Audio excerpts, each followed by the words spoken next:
from Iran, and therefore they could come into Canada, but they couldn't get back to the United States without problems. So Jonas and I can go talk about it. So, thank you. Again, the primary author in this first talk is Arash, and he's not able to attend. So I'll be giving the talk with some fun work we've been doing in inverse wind turbine blade designs for reasons I'll get to here in a moment. So, just again, I think we've had enough background in this. I'm not going to spend a lot of time, but we've got interest in wakes because of the fact that they are reduce the performance of downstream wind turbines potentially, and reduce the blade lifetime of downstream wind turbines. So we'd like to understand the generation and propagations of wakes better. And if we do that, if we do this kind of testing, what we really are after is a better understanding of those wake processes and the underlying kind of idea and importance of many of these experiments is to validate computational models. And so we'll discuss about this in a scaled wind turbines setting. So again, there's been a fair amount of discussion here and in the literature of testing different types of wind turbine wakes. We've got field studies of full scale and subscale type wakes. And the advantage here is that you've got all the physics, but the disadvantage is you've got the variability of atmospheric conditions, which create the real physics, but make it very difficult to interpret the results and use them for validation. Not that we can get away from that, but it's got its own sets of difficulties.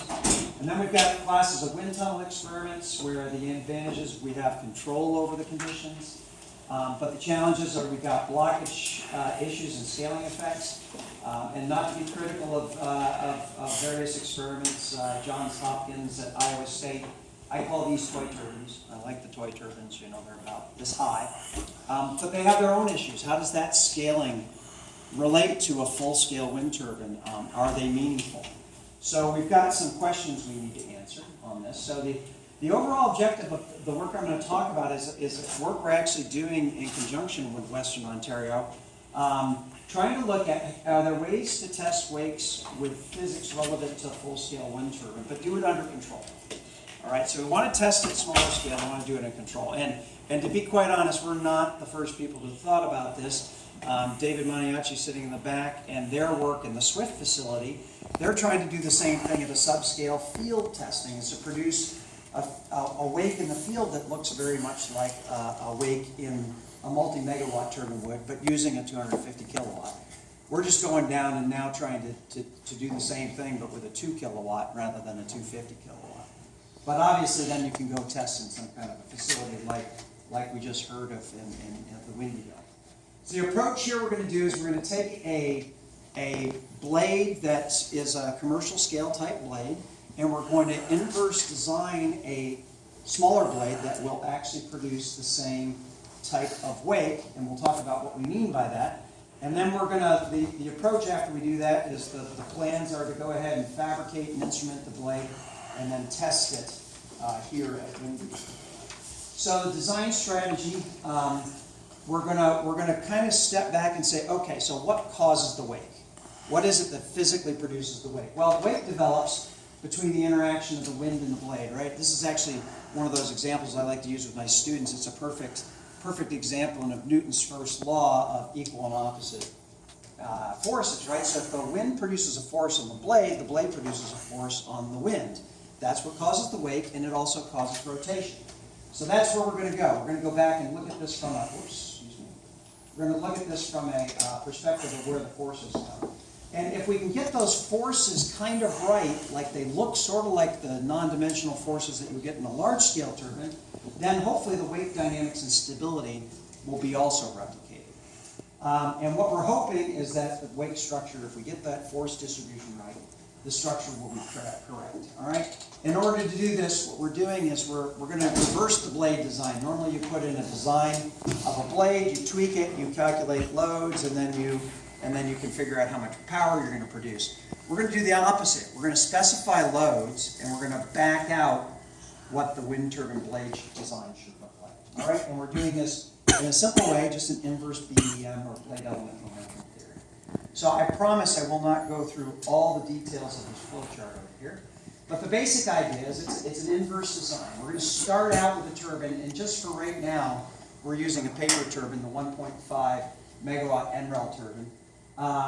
And what we're going to do is we're going to use the loads on that were calculated from FAST. This is the simulator at NREL that does basically aeroelastic calculations. We're going to use FAST to determine those forces on the blade just for one nominal design condition. And then what we do is we normalize those forces. So we, on a full 1.5 megawatt, I think 40, 45 meter type blade, we get a distributions of the normal and the tangential forces on that blade. That's what comes out of the BEM. And then we normalize it by the thrust integrated over the whole disk and by the torque multiplied by radius integrated. Get the full torque. We non-dimensionalize by those quantities. And then it's those non-dimensional load distributions we're trying to replicate at the 2 meter. And back to the idea, just from, say, your first level of fluid dynamics class, those of you who had them, integral type of analysis is that momentum changes are produced by forces. And so if we have that kind of thing, we can find this. So the first thing we do is we basically, we put the geometry in, we get those forces from FAST, and we put those into our inverse design. One of the things we need is we're going to have airfoils, and we're going to have to produce lift and drag coefficients. Now, this is one of the issues, right? These are not high Reynolds number airfoils now, right? They're lower Reynolds number airfoils. Actually, what we're going to do is we're actually going to use high Reynolds number airfoils, but we're going to trip them to force them to work in a lower Reynolds number application rather than use low Reynolds number air forces, at least in this first cut. But we need some kind of idea that our lift and drag coefficients that we have some basis in mean. And then we'll compute that blade geometry, and we're going to do it, and we're actually using the DU series of airfoils, and we'll talk about why we picked those.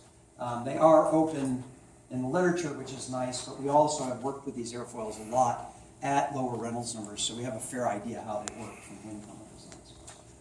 All right, whoops, I'm going the wrong way. Sorry, this is a clicker for a much more intelligent person than I am. So, all right, so to give you an idea of some of this data, this is actually data taken on 3 different DU airfoils from 18% to 30% thick. And the data is at different Reynolds numbers here that they were actually taken at in our wind tunnel, so we played around a little bit with different Reynolds numbers. And of course, these blades are designed for Reynolds numbers of 1 million and above, right? And we're testing it, at 220,000, you're really transitional the whole way along the blade if you don't do anything. So we typically trip these blades in a way to make them look like higher Reynolds numbers airfoil, but that's all we do.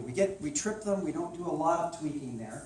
And then what we did is we compared data that we've taken in the wind tunnel, and this was not iterative, this was data that was taken in the past, and we ran X-foil to make sure that they were actually working. And you can see the 250 and the 180 work pretty well. The 300 not so much, especially near stall. And for those of you who know, the modified version of X-foil is R-foil that works better on thick airfoils. We just haven't gone and done that. But the fact of the matter is, down here in the linear region, it does a pretty good job. So we're feeling that the data is pretty close in the areas and angles of attack. There's small errors, but again, probably no bigger errors than what we're going to induce by doing blade element momentum design anyway. So we're feeling pretty comfortable that these are reasonable. So I'm just going to show you, again, not going through all the detail of what we did, but talk about some of the things that we wanted to do. So one of the goals, if you can think about it, is to really try to achieve the same lift over drag really comes out of that analysis we talked for both the full scale and the subscale. And what we can see is we've got this L over D, and basically this is the L over D from the full scale is the red. Goes like this, and again, because it's at much higher L over D, and again, this was straight out of FAST for some of the data, so we don't actually believe some of these numbers high, but for design purposes, it was fine. And the idea was we had some limitation with our low Reynolds number airfoils. You know, we can't get those kind of L over D. So we followed what came out of FAST directly until we got to this point where we hit the max L over D that we can get out of our lower Reynolds number airfoils. And this is well known that you typically cannot get higher. And then we just picked and chose to use the max L over D we could get. All right, so we're not following exactly. And the idea is, well, how big an effect does that have? And we'll talk about that in a moment. So this is what actually happens. We had a series of blades that we started with. We had everything from a 35% down to a 180. And these are basically the lift over drag ratios that come out of those out of the data using X-foil. And essentially what you're doing is as you go out along the blade, you start with a 350 and then you move to a 300, 250, a similar type of thing until you get to a thinner airfoil at the tip. And what you do is you actually move along this. So this is where we start, and then we stay along this blade while we can kind of use it. Then we jump to another blade, and then finally we end up, when we get to the place where we can no longer achieve lift over drag, we're kind of below that final curve, which would actually be the plus signs right here. So we're in between the 210, the triangles, and the plus signs. So we don't match it well outboard, but we match it really well inboard. And so that's kind of what we're trying to achieve. So at the end of the day, this is what you get out. Here's a picture of the blade. It's a 1 meter long blade. You can see it's got a twist and a flex to it that is built into it. It's got a relatively high angle of twist, 22 degrees at the root. Again, it looks, even though we're using a large wind turbine type load distribution, it ends up looking not too much different from a blade that you would design for a 1 meter or 2 meter type wind turbine, though there are some subtle differences. That's a good news for those people who have used small wind turbines to produce wakes to study, but it looks a little bit different. In this case, we have a max chord of about 19 centimeters at the root here. So anyway, it's a proof of concept in terms of what we're doing. So the question is, did we really do what we set out to do, which was to try and match the load distributions? So here's the normalized. This is actually, in terms of forces, normal and tangential, but these are the forces, the small turbine forces that the big turbine model told us we should shoot for. And so the blue is what we wanted to get to, and the red is what we got to. So I think we've accomplished what we set out to do, which was to match those force distributions. And again, these little gaps outboard and inboard is just because we couldn't quite match things at those locations. But by and large, it was successful. So, and basically, if you take a look at the blade that you end up with, it doesn't look anything like the commercial scale blade. So the idea of taking a commercial scale blade and scaling it down, that's probably not what you want to do. And several people have done that and tested it. And it probably produces something, but it's not going to produce a wake that looks like this. The good news is, for people that have used small wind turbine blades, it's actually pretty good. And again, one of the things we're interested in doing is comparing with the approach that they've used at Sandia, is to match circulation rather than matching these forces. They match circulation and tip speed ratio. And so we'd like to really do a comparison and see if they produce a significantly different answer. And my guess is they don't. But it's kind of interesting, two different approaches to do the same thing. Next work is to take an actual blade, not a paper blade, but a real blade, and try and design it, a blade from it. And then we'll design the blade, lay it up, instrument it, and then hopefully sometime before this time next year, we'd like to be up here testing that blade here in Windy.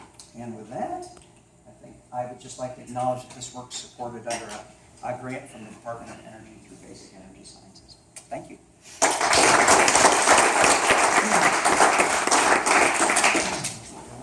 So I think you kind of answered my questions sort of at the end already. Okay, no problem.